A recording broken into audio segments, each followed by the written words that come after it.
James, the lateral to the corner of the end zone. Can you believe that? 5 seconds, fires for three. He's tired. They battle in the corner. It's finessed by Keith around for a beat in front. Score! James DeMeco with 1:16 to go in the third. Welcome to Background Noise.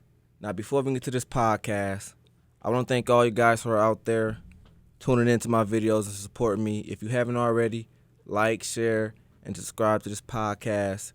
Also, follow me on Instagram at bgnoise_. You can also follow me there on TikTok, where I drop a lot of my fire content on there. So, if you're not already, go follow me. Nah, I ain't gonna keep you guys for long. So let's get into this podcast. I'm your host, JK.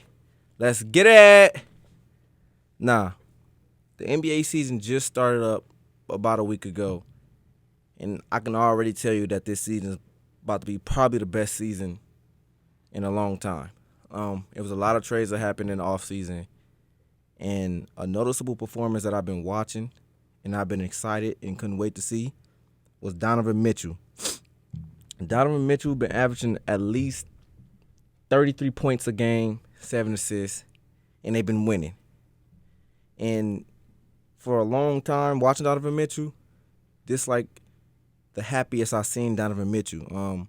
He's at a place where they want to win, and they got that dog in them. I mean, I can just already tell him and Darius Garland, they're going to be a crazy backcourt. You're going to have Donovan Mitchell, who's mostly doing all of the scoring, which he does not mind doing.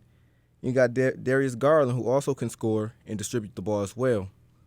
So Donovan Mitchell's averaging about 7 assists right now. It might stay like that, but Darius Garland is going to be mostly the guy bringing the ball up the court.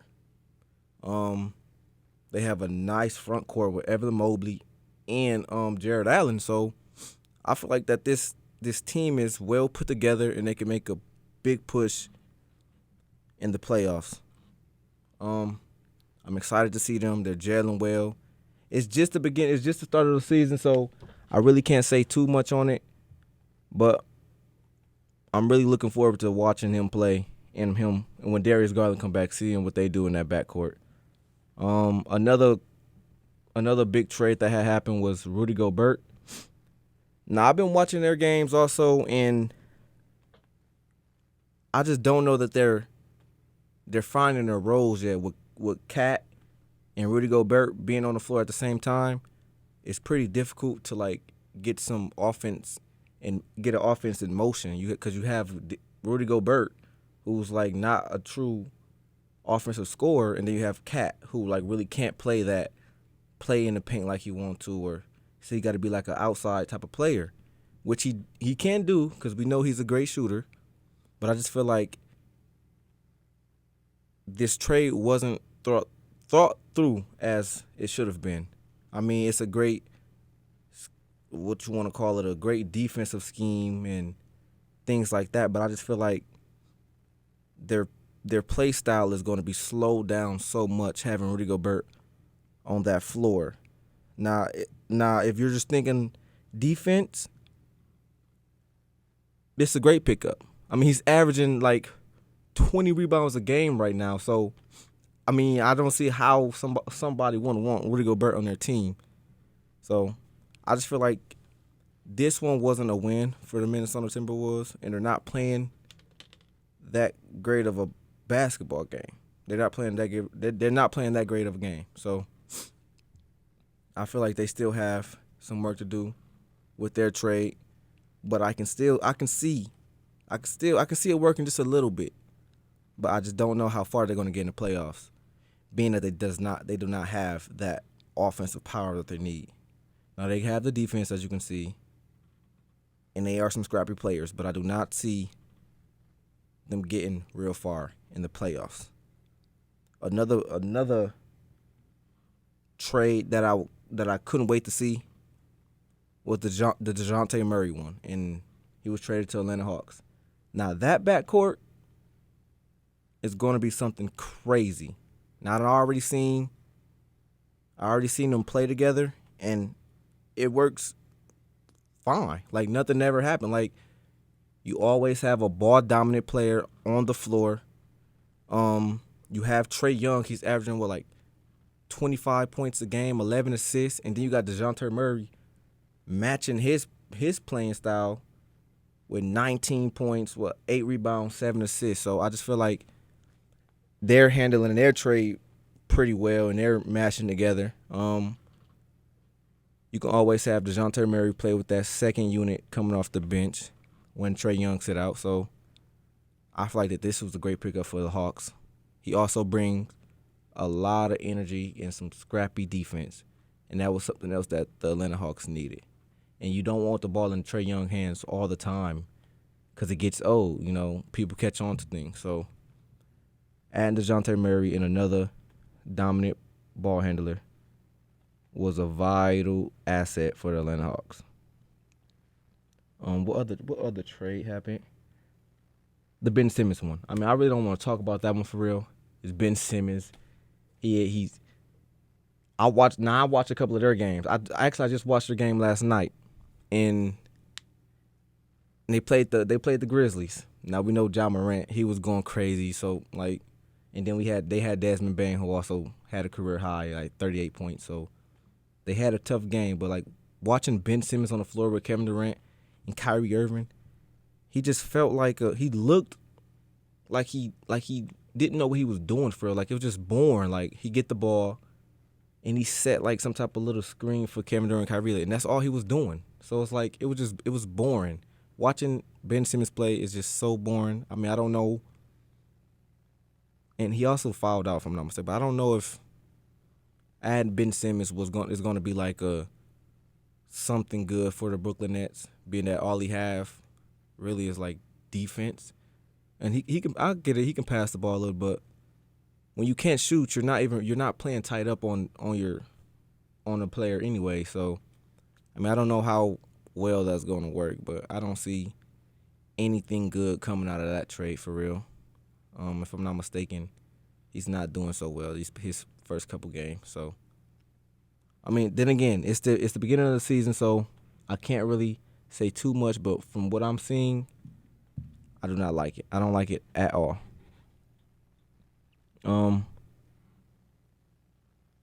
We've seen a lot of players come from injury. We saw Zion. We've seen Zion. That's a player I couldn't wait to see get back on the floor. And Kawhi Leonard. Zion, if I'm not mistaken, he just got hurt. A back injury. He just landed real hard. It was crazy. Thank God he's okay.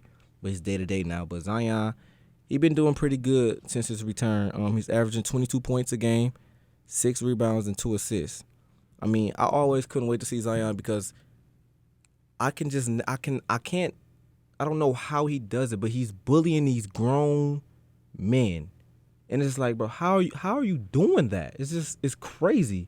Just putbacks, everything. And he play, and it just looks so easy to him. He looks healthier. Look like he got a better diet. He lost a couple pounds. He looks more agile now and more athletic, more bouncier.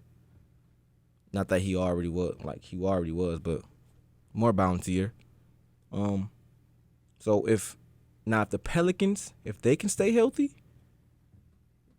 I feel like they can put a team favor out of the playoffs. They was already doing that last year, but adding Zion with Brandon Ingram, CJ McCollum, yeah, they're gonna be nice this season. It's a lot of crazy teams that I just want to make it for some reason. Like I like the Hawks, I like the Grizzlies. They all look good. And a team I'm really looking forward to had a slow start this season is the Philadelphia 76ers. Now, they started off the season 0-3. I want to say they just won their last game. But I don't and they added a lot of assets as well. So I feel like that these games that they've been losing that they should have won. I want to say the last one they lost, that they should have won that game. I just feel like it came with players being new to the system and just knocking the rust off their game. Really, they was missing like shots that we normally see them make. They had a PJ Tucker. That was a great pickup. Now this is the team. This is a team that I got going all the way. But they added PJ Tucker. They added Montrezl Harrell. Now they added Daniel House. These are some big assets that the Philadelphia 76ers needed, and I felt like they lacked last year. They lacked defense. They lacked shooting, and they lacked that dog. These are the players that will be grabbing, and also Deontay Milton. These are the players that will be grabbing these 50-50 balls and these scrappy plays. These are the guys that they needed to get to the next step. Also, James Harden, and he don't get enough respect for what he did, taking a big pay cut to bring these guys in. I've been watching him this whole season because I feel like he's going to be that underdog in the MVP run. Like, we're going to see him in this race, whether you believe it or not. The way he's been playing, and I've been watching him. I also got him on my fantasy team, so I've been watching him a lot, so I know what he's been doing. He's looking real good and real.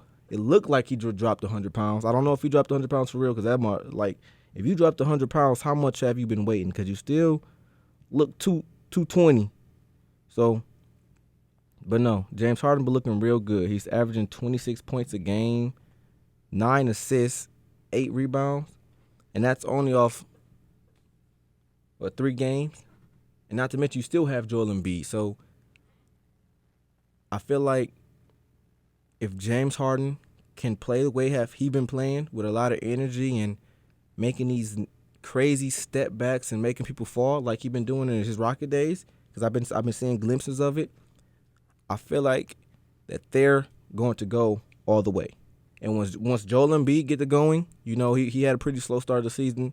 I want to say his first 2 games wasn't that good, but if he gets it going, the NBA best to watch out, because the Philadelphia 76ers are coming.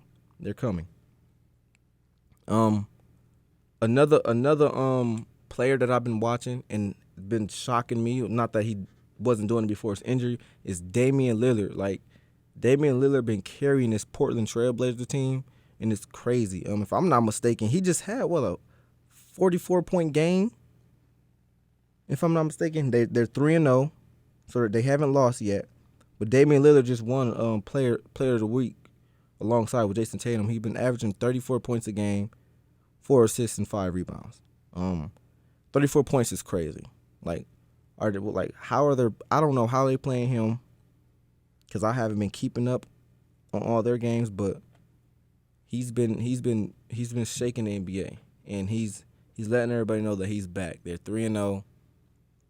No, they haven't played some of the best teams, but he's showing us that he's back.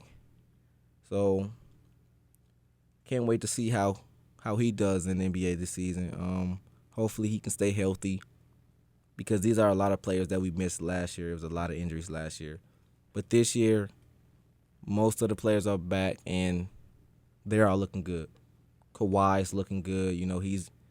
He's getting back in shape. He's getting back out there on the floor. And the Clippers also look good. So you get Kawhi, you also got a strong chance to win a championship. So it's up for grabs this year. That's all. It's up for grabs. Anything can happen, because all of these teams are good. So anything can happen. Clippers added John Wall. Looked like he's fitting in pretty well to me. Paul George, he looks good. If Paul George looks good, it's always a problem. If Paul George looks good. So yeah, them are some of the players and teams that I'm looking forward to seeing this season. And then, if I had to say, by these first couple games, this MVP race will be close.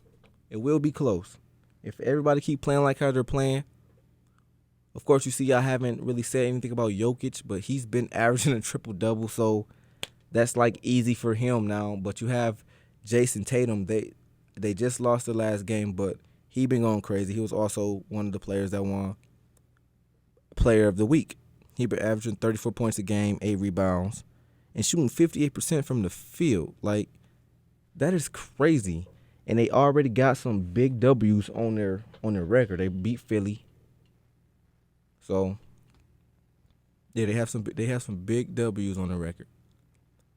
So you will be seeing Jason Tatum in the MVP race. You will be seeing Jokic in the MVP race. Of course, you're going to see Giannis in the MVP race. But the guy that I got sneaking in there and making something shake is James Harden. Nah, I don't know. You also might see Damian Lillard. But, he is the guy that's always getting snubbed for some reason. You always seeing him getting put out the picture. Don't know why. I don't know if it's because Portland never have, that great of a season. But, yeah. I'm looking forward to who's in this MVP race. James, the lateral to the corner